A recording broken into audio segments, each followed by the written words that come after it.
Blaue Ente am Knutschen, wie geil. Mit der blauen Ente am Spielen. Siehst du, guck. Ja. Also das Wasser halt. Ja. Da hast du auch was sagen. Oh. Achso, ja, es wird ja nochmal regnen irgendwie.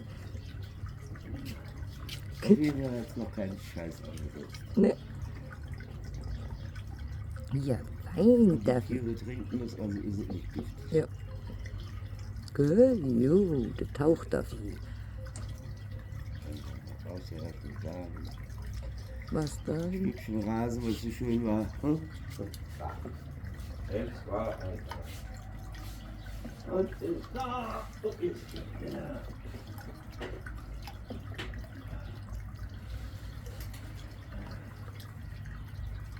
David, du hast da, glaub ich, was falsch verstanden. Du bist eine Laufente und keine Tauchente.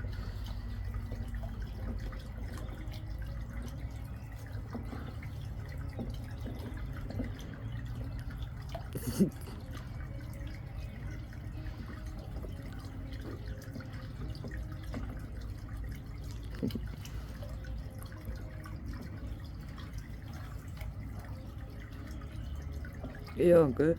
Ich will einfach nicht stehen bleiben. Ja, verdammte blaue Quietscheente. Dafür ich besorgte eine gescheite Quietscheente, die nicht mit dem Kopf unter Wasser schwimmt.